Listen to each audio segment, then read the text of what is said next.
छात्र छात्राओं नमस्कार। अपने बीए पार्ट थर्ड जो इंडियन ज्योग्राफी उसमें चर्चा का जो विषय था खनिज संसाधन यानी मिनरल्स रिसोर्सेज, उसमें अपने खनिज संसाधन में मिनरल संसाधन में जो सबसे पहले अपने खनिज का अर्थ स्पष्ट किया था, यानी जमीन से खोदकर जो निकालने वाले पदार्थ हैं उसको मुख्य रूप से अपने क्या यानी खनिज के नाम से जानते हैं।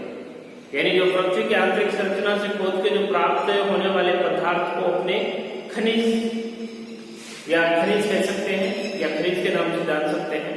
तो वो खनिज इनमें प्राकृतिक रासायनिक तत्व या यौगिक है जो मुख्य एंजाइम क्रियाओं से क्या करते हैं, बनते हैं।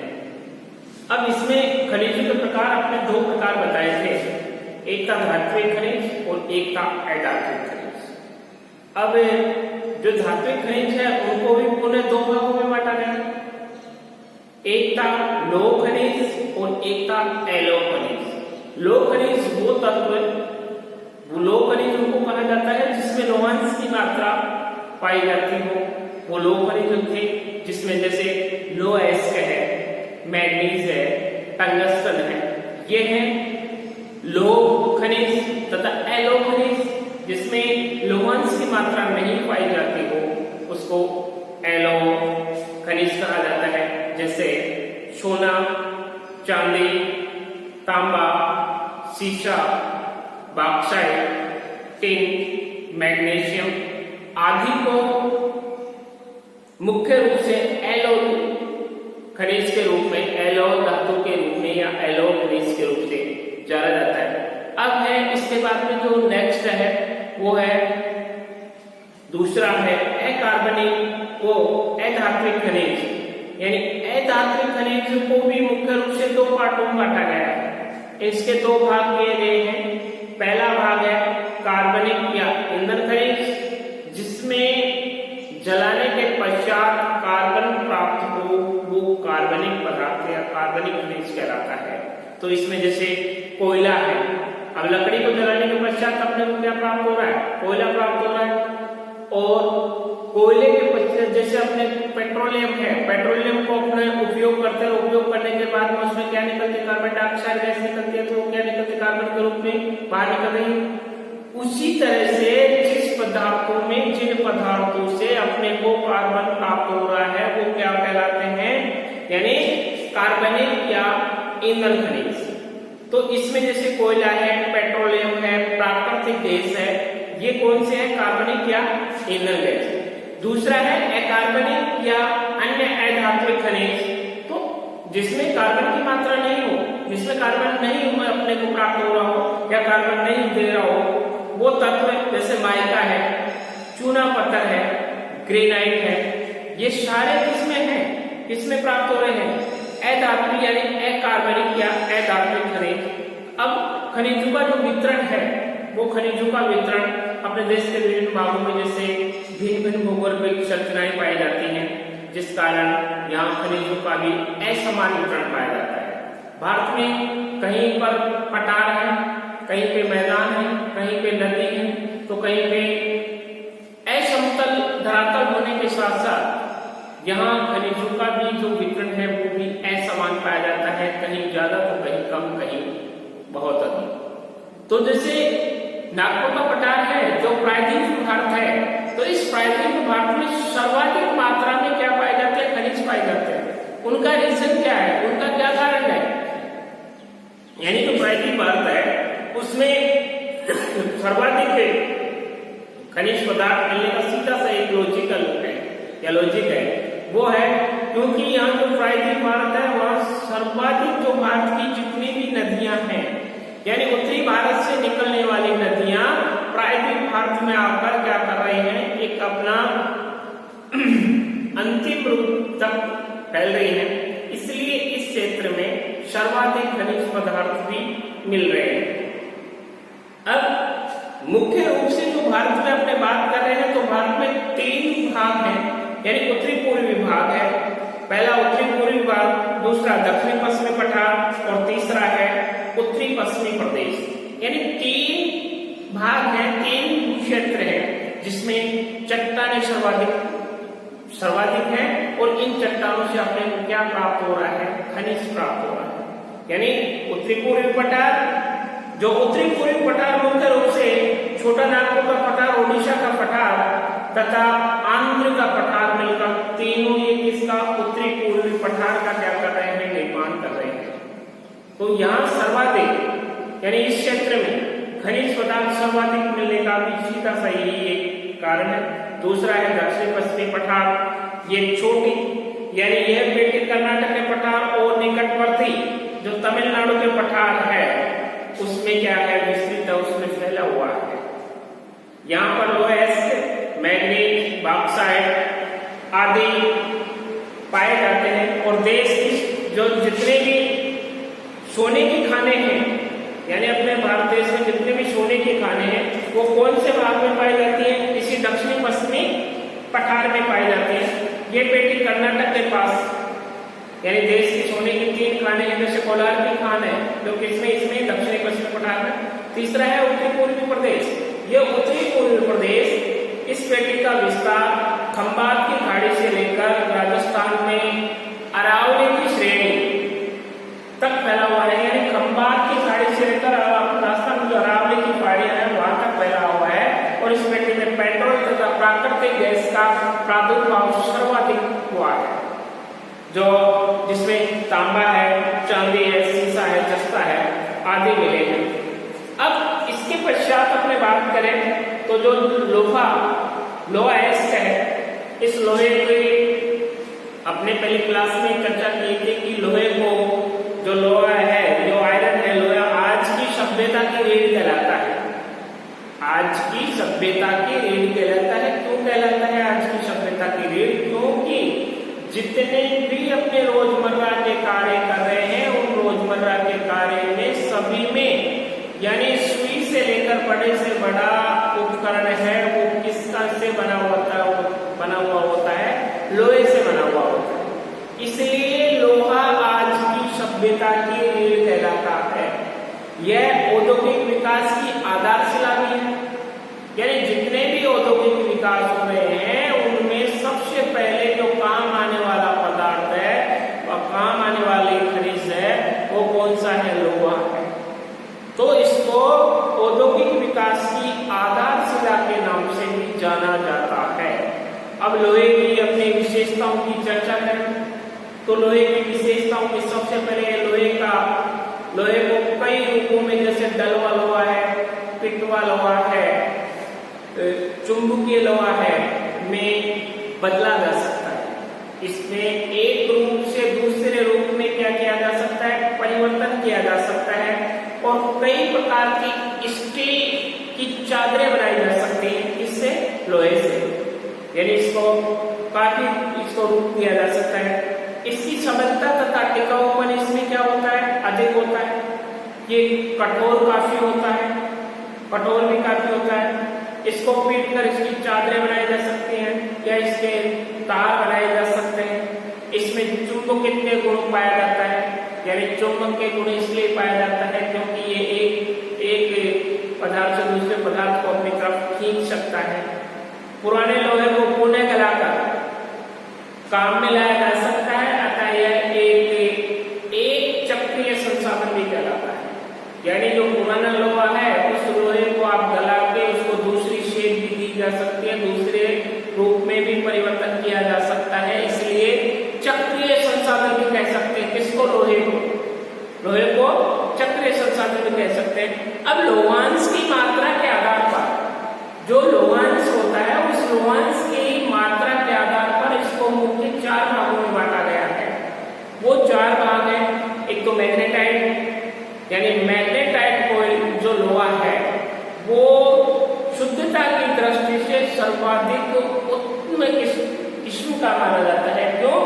क्योंकि इसमें 75% शुद्ध लोहा पाया जाता है। कितना परसेंट? 75% शुद्ध लोहा पाया जाता है। और इसी कारण से यह भारी तथा कठोर भी होता है। जिसमें शुद्धता अधिक होगी वो भारी तथा कठोर भी होगा। इसका रंग काला तथा भूरा होता है। किसका? हेमेटाइट का। हेमेटाइट लोहा है, इसका रंग भूरा तथा काला और इसमें चुंबकीय लक्षण पाए जाते हैं, इसी कारण से इसे मैग्नेटाइट कहा जाता है। यह अधिकतर आग्नेय चट्टानों में प्राप्त होता है। हेमेटाइट तो आग्नेय चट्टानों में प्राप्त होता है, इसलिए यह तमिलनाडु व कर्नाटक में सर्वाधिक इसके भंडार पाए जाते हैं। अब आग्नेय शब्द है, ये आग्नेय शब्द यानी सर्वप्रथम पृथ्वी क्या था? आपका बोला था, और धीरे धीरे यानी जलवायु में परिवर्तन हुआ और उसमें परिवर्तन होते होते उसमें से क्या बने? ये अपने पृथ्वी का जो धरातल है उसका निर्माण हुआ।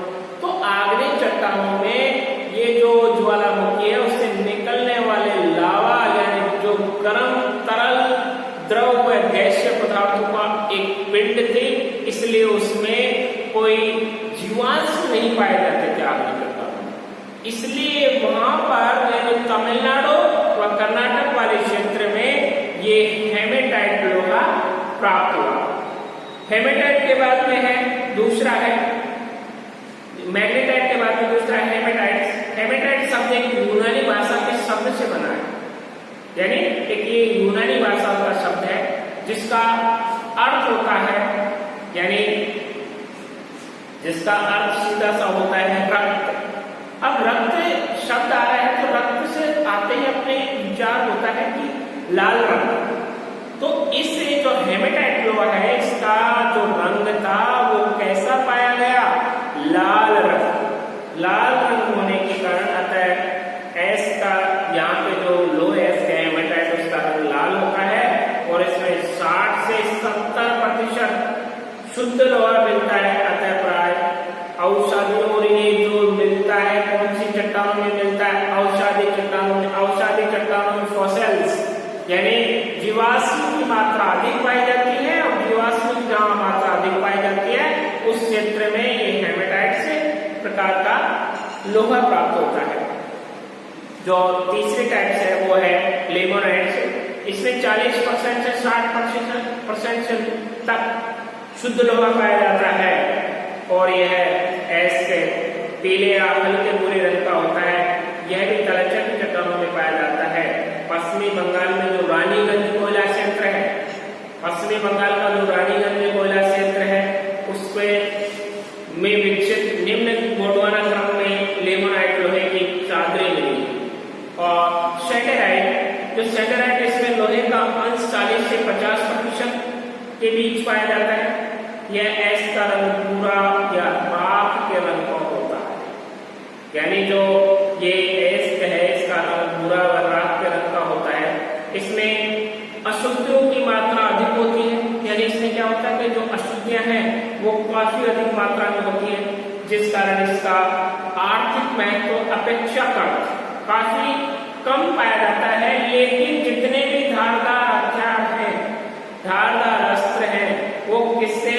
सैंडेराइट लोहे से प्राप्त होते हैं, जैसे तलवार है, भाला है, कैंची है, ये सारे सैंडेराइट लोहे के ही से ही प्राप्त होते हैं। अब अपने बात करते हैं यानी लोहा का उत्पादन तथा वितरण। लोहे का उत्पादन तथा वितरण तो भारत में विश्व के लगभग लोहे का उत्पादन तथा वितरण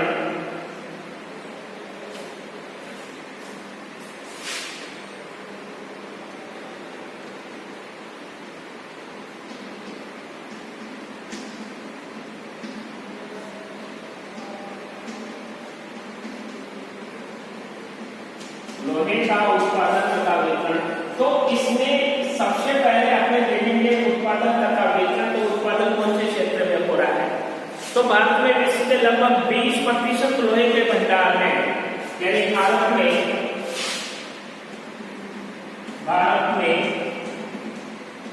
विश्व के 20% लोहे के भंडार है, यानी विश्व का जितना भी लोहा प्राप्त हो रहा है उसका 20%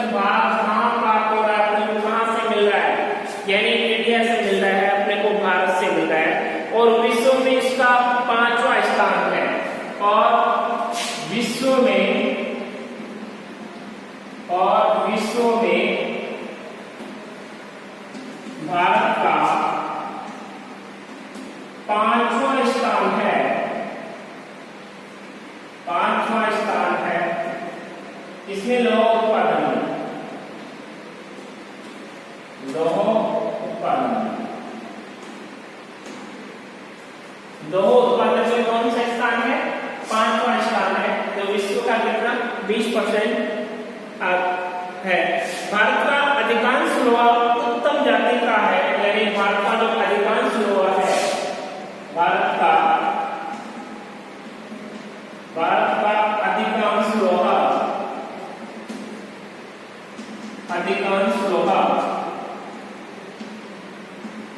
उत्तम किस्म का है, उत्तम किस्म का पाया जाता है, यानी उत्तम किस्म का पाया जाता है। और भारतीय भूगर्भ विभाग के अनुसार भारत में भूगर्भ विभाग के अनुसार भारत में 28.5 खरब टन, 28.5 खरब टन हेमेटाइट तथा मैग्नेटाइट लोहेस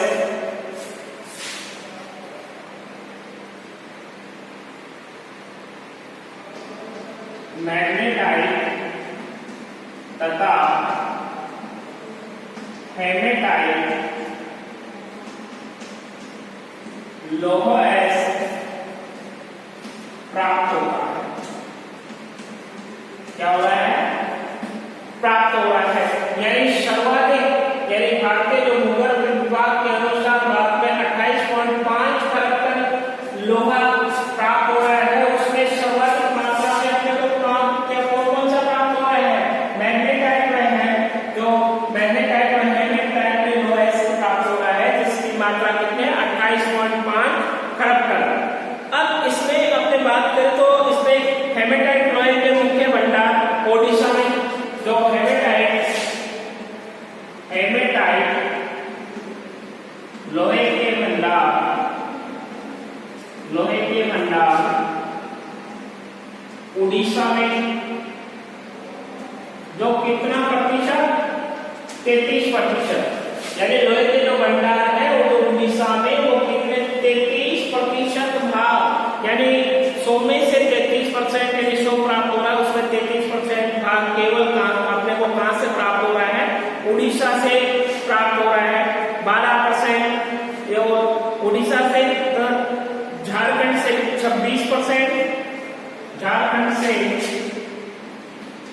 26%, छत्तीसगढ़ से 16%, छत्तीसगढ़ से 16%, और इसके बाद में जो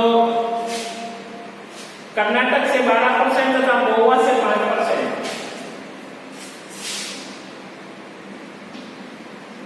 कर्नाटक से 12% व गोवा से 5% प्राप्त हुआ है।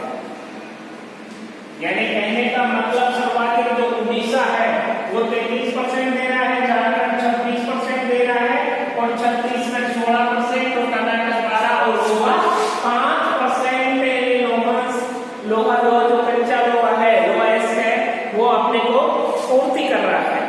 अब इसमें जो मैग्नेटाइट लोहे के मुख्य भंडार है, मैग्नेटाइट लोहे के मुख्य भंडार, मैग्नेटाइट लोहे के भंडार,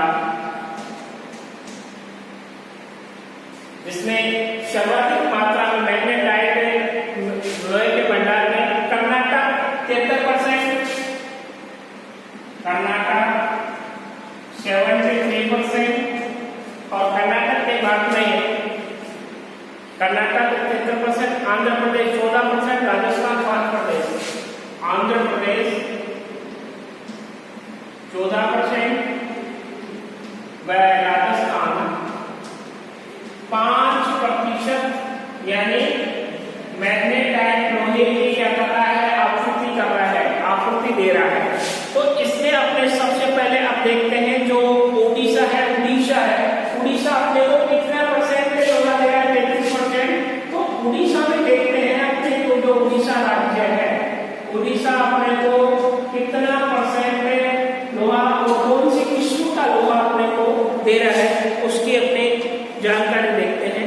तो इसमें उड़ीसा भारत का लगभग 1/3 लोहा पैदा करके, यानी प्रथम स्थान पर, यानी 1/3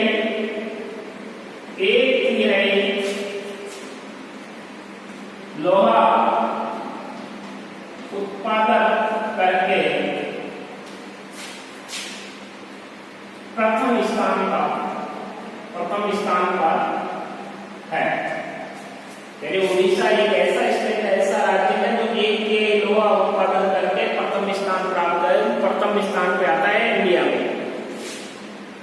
यहाँ हेमेटाइट तथा मैग्नेटाइट जाति का उत्तम किस्म का लोहा प्राप्त होता है। यानी इस राज्य में जो मैग्नेटाइट व हेमेटाइट किस्म का लोहा ही प्राप्त होता है।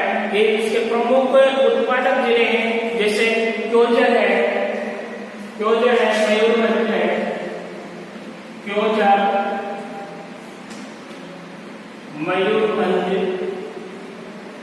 मयूरभंज और मयूरभंज के बाद में शक्करपुर है, कटक है, सुंदरगढ़ है, शक्करपुर, कटक, सुंदरगढ़,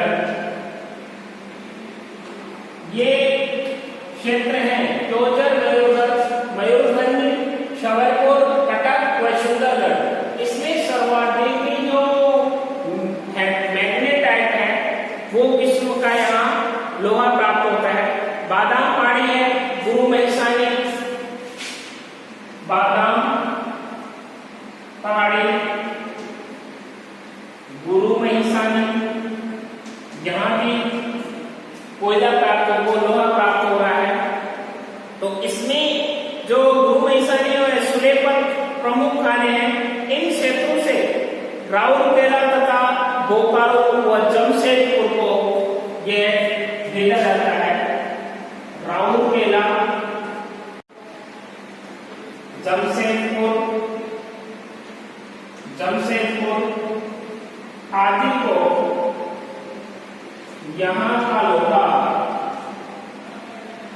भेजा जाता है। यानी इस क्षेत्र से जो उड़ीसा से क्योंझर है, मयूरभंज है, शक्करपुर है, कटक है, सुंदरगढ़ है, बादाम पाड़ी है, गुरु महिसानी है, इस क्षेत्र से राउरकेला, बोकारो, जमशेदपुर आदि क्षेत्रों को क्या भेजा जाता है, लोहा, कच्चा लोहा यानी लोहे ऐसे भेजा जाता है। अब इसके बाद में है कर्नाटक, यानी यह राज्य भारत का लगभग 21.8%। इसके बाद में है दूसरा है कर्नाटक।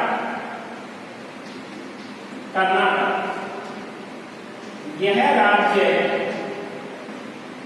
उड़ीसा के पश्चात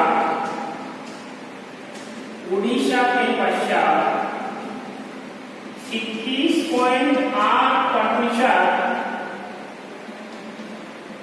लौह अयस्क का उत्पादन करके दूसरे स्थान पर है। कौन से स्थान पर है? दूसरे स्थान पर है। नवीनतम अनुमानों के अनुसार लोहे के सबसे अधिक भंडार भी यहीं प्राप्त हुए हैं। कहाँ? कर्नाटक में। यानी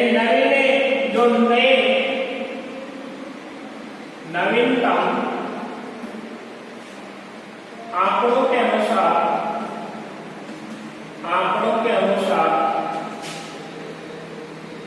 भारत में कर्नाटक में सर्वाधिक लोहे की खाने प्राप्त हुई है। लोहे के खाने प्राप्त हुई है। नवीन आंकड़ों के अनुसार, यानी नए आंकड़ों को ध्यान में रखते हुए सर्वाधिक जो कोयले की खाने प्राप्त हुई है वो कर्नाटक राज्य में प्राप्त हुई है। यानी सबसे ज्यादा जो बेलारी तथा चिकमंगलूर क्षेत्र है, इनके दो जिले हैं बेलारी तथा चिकमंगलूर प्रमुख उत्पादक जिले हैं। बेलारी जिले में हेमेटाइट उत्तम किस्म का लोहा मिलता है जिसमें 60 से 70% लोहांश की मात्रा होती है। कितना परसेंट? 60 से 70% लोहांश की मात्रा होती है। और बेलारी जिले का जो हास्पेट, बेलारी जिले का हास्पेट और सबसे ज्यादा अग्नि क्षेत्र माना जाता है जो बेलारी का जो हास्पेट जिला है, बेलारी जिले का हास्पेट क्षेत्र, हास्पेट क्षेत्र अग्रणी माना जाता है। किसके लिए? हेमेटाइट लोहे के लिए, हेमेटाइट लोहे के लिए 1 नंबर माना जाता है। और चिकमंगलूर जिले में जो बाबा बुदन की पहाड़ियां हैं, बाबा बुदन की पहाड़ियों से भी लोहे काफी मात्रा में प्राप्त हुआ है। और कमानगुड़ी है, कुद्रेमुख है, ये महत्वपूर्ण उत्पादक क्षेत्र माने जाते हैं। इसके कर्नाटक के बाबा बुदन की पहाड़ियां, कमानगुड़ी, कुद्रेमुख, ये सारे जो हैं ये किसके लिए पहचाने जाते हैं? यानी लोहेस के लिए पहचाने जाते हैं। जो कौन से किस्म का? हेमेटाइट किस्म का। यानी हेमेटाइट किस्म का लोहा सर्वाधिक किसमें? कर्नाटक में। जो कौन से क्षेत्र में? बाबा बुदन की पहाड़ियां, कमानगुड़ी और चिकमंगलूर है। और चिकमंगलूर के साथ में कुद्रेमुख क्षेत्र, इसमें ये सर्वाधिक मात्रा। इसके बाद में जो अपना थर्ड टॉपिक है वो छत्तीसगढ़, यानी छत्तीसगढ़। अब छत्तीसगढ़ लोह उत्पादन की दृष्टि से इसको अपने देखे तो यह राज्य भारत का लगभग 16% लोहा उत्पादन करता है। यानी भारत का कितना? 16% लोह का क्या करता है? लोह का उत्पादन करता है। कौन? छत्तीसगढ़। तो 16% कर रहा है, तो 16% में और देश का यह तीसरा बड़ा लोह उत्पादक राज्य है। पहला कौन सा है? उड़ीसा, दूसरा कौन सा है? कर्नाटक, और तीसरा कौन सा है? छत्तीसगढ़। तो पहला कितना? 33%, दूसरा कितना? 22%, और तीसरा कितना? 16%। 16% लोह उत्पादन करके अपने आप में तीसरा पायदान पे अपना स्थान रखता है। वो कौन सा है? छत्तीसगढ़। अब इस छत्तीसगढ़ के बस्तर जिला, बस्तर तथा दुर्ग दो जिले हैं। एक छत्तीसगढ़ में बस्तर जिला है, दूसरा दुर्ग जिला है, जो सबसे अधिक महत्वपूर्ण लोह उत्पादन करते हैं। ध्यान रखना, कई बार क्या जो मैप होता है, भारत का मैप आपको दिया जाएगा, उस भारत के मैप में ये पूछ लिया जाता है कि जो बस्तर जिला है वो किसके उत्पादन के लिए जाना जाता है। उसमें लिखते हैं कि लोह उत्पादन के लिए बस्तर जिला, उसको अंकित कीजिए। तो उसमें आपको ये ध्यान रखना है। तो बस्तर जिला भारत का लगभग 11% लोहा पैदा करता है। जो बस्तर जिले की बेलाडीला खान, काफी बार क्वेश्चन पूछा गया है कि बेलाडीला स्थान किसके लिए प्रसिद्ध है? तो बेलाडीला स्थान यानी लोह के लिए, लोह उत्पादन के लिए अपने आप में अग्रणी स्थान रखता है। इसलिए ये बेलाडीला की पहाड़ियों की खान एशिया की सबसे बड़ी यंत्र सुसज्जित खाने मानी जाती है। क्यों? क्योंकि इसमें जितना भी यानी वैज्ञानिक तरीके से, इस खानों में वैज्ञानिक तरीके से सारी सुविधाएं उपलब्ध है। इसलिए जो बेलाडीला का लोहा है, ये बेलाडीला पहाड़ी की जो खाने हैं एशिया की सबसे बड़ी यंत्र सुसज्जित खाने हैं। जो बेलाडीला का लोहा विशाखापट्टनम भेजा जाता है। अब विशाखापट्टनम क्या है? बंदरगाह है। और विशाखापट्टनम बंदरगाह से इसको क्या किया जाता है? एक्सपोर्ट किया जाता है। इसलिए जहां से इसे जापान, यानी बेलाडीला के खानों से जो लोहा प्राप्त होता है उसको जापान तथा अन्य देशों में निर्यात किया जाता है। और दुर्ग जिले के दल्ली राजहरा भी एक महत्वपूर्ण स्थान है। कौन सा? दल्ली राजहरा। हर बार नोटाइम में क्वेश्चन पूछा जाता है कि दल्ली राजहरा किसके लिए प्रसिद्ध है? तो लोह एस के लिए। अब जो अपना पांचवा है वो फोर्थ पॉइंट है, वो है गोवा। यानी कौन सा है? गोवा। इस समय गोवा का लगभग उत्पादन, यानी फोर्थ पॉइंट है गोवा। यानी लोहा उत्पादन की दृष्टि से देखा जाए चतुर्थ स्थान पे आता है। तो इसमें इस समय गोवा भारत का लगभग यानी 15% लोहा पैदा करके चौथे स्थान पर है। पहले गोवा का लोहा उत्पादन लगभग यानी नगण्य माना जाता था। हाल ही में गोवा में लोहा उत्पादन में उल्लेखनीय वृद्धि हुई है। उस उल्लेखनीय वृद्धि के साथ साथ हमने देखा कि ये भारत का महत्वपूर्ण लोहा उत्पादक राज्य बन गया है वर्तमान। क्यों? क्योंकि वहां जितने भी यानी खाने हैं वो खाने सारे क्या है सुसज्जित तरीके से वहां पे उसका खनन किया जा रहा है, इसलिए अपने आप में बहुत ही महत्वपूर्ण स्थान है। गोवा में लोहे के विशाल भंडार है, परंतु यहाँ पर पाया जाने वाला लोहा यानी लिमोनाइट तथा सैटेराइट जाति का होता है। तो इस जिससे शुद्ध लोहे का अंश 40% ही होता है। जो सैटेराइट लोहा है, सैटेराइट है, लिमोनाइट है, तो उसमें लोहे की मात्रा कितनी होती है? 40 से 60% होता है। जो उत्तरी गोवा, मध्यवर्ती गोवा तथा दक्षिणी गोवा में लगभग 315 खाने हैं। यानी गोवा एक छोटा सा क्षेत्र है जिसमें 315 खाने हैं। अब है इसके बाद में जो अपना पांचवा है वो है झारखंड। यह राज्य भारत का 11% क्या करता है? झारखंड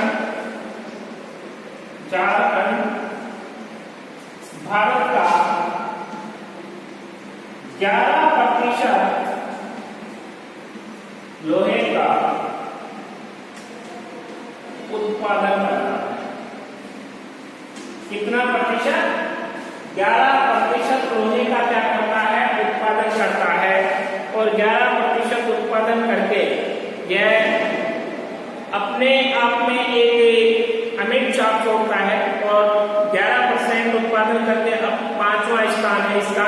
यहाँ की जो लोह उत्पादक खाने हैं वो उड़ीसा की लोह उत्पादक पेटी से जुड़ी हुई है।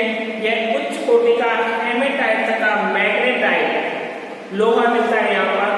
इस राज्य में जो सिंह भूमि है, सबसे ज्यादा उत्पादन जिला कौन सा करता है? सिंह भूमि करता है, जो लोह उत्पादन के लिए महत्वपूर्ण स्थान है। इस जिले में जो नोटोरगुड है, नोवा मंडी है, पनासियार है और मुंड है, सांगेड़ा है, उसे प्राप्त किया जाता है। जो पलामू जिले के डाल्टनगंज क्षेत्र से भी लोहा प्राप्त किया जाता है। इन जिलों के अतिरिक्त हजारीबाग तथा रांची जिले में मैग्नेटाइट लोहा मिलता है। झारखंड में लोहा इस्पात केंद्रों को इन्हीं क्षेत्रों से क्या होता है? लोहा प्राप्त होता है। इन्हीं क्षेत्रों से क्या हो रहा है? लोहा प्राप्त हो रहा है। अन्य उत्पादक जो राज्य हैं, अन्य उत्पादक राज्यों में अपने बात करें तो महाराष्ट्र का स्थान भी आता है, तमिलनाडु का स्थान भी आता है, आंध्र प्रदेश का भी आता है, राजस्थान का भी आता है, उत्तर प्रदेश, हिमाचल प्रदेश, हरियाणा, पश्चिमी बंगाल, जम्मू एंड कश्मीर, गुजरात, केरल आदि इसमें क्या है? सम्मिलित है। तो इसमें से जो क्वेश्चन आता है, जो क्वेश्चन पूछा जाता है इंडियन ज्योग्राफी में, जो खनिज संसाधन है उसमें क्वेश्चन पूछा जाता है वो यह है कि खनिज संसाधन का आपका क्या तात्पर्य है तथा इसमें खनिजों के प्रकार बताते हुए यानी विभेदन बताते हुए लोह का उत्पादन तथा वितरण को स्पष्ट कीजिए। तो लोह उत्पादन के लिए 5 स्टेट है, 5 राज्य है। 5 में से पहला आपको मैंने बताया उड़ीसा, दूसरा कर्नाटक, तीसरा छत्तीसगढ़, चौथा है गोवा और 5वां झारखंड। इन 5 स्टेट को आपको अच्छी तरह से ध्यान रखना है। यानी सर्वाधिक प्राप्त करने वाला उड़ीसा है, दूसरा है कर्नाटक और तीसरा है छत्तीसगढ़, चौथा गोवा और 5वां झारखंड। ये 5 स्टेट है इसके लिए लोएस्ट के लिए। इन 5 को आपको याद रखना है, तैयार करना है और क्वेश्चन इस तरह से पूछा जाता है। इसको आपको प्रिपेयर करना है, नोटबुक में इसको तैयार करके अच्छी तरह से इसको लर्न कर लेना। यही क्वेश्चन है। अब नेक्स्ट अगली क्लास में अगला टॉपिक अपने स्टार्ट करेंगे।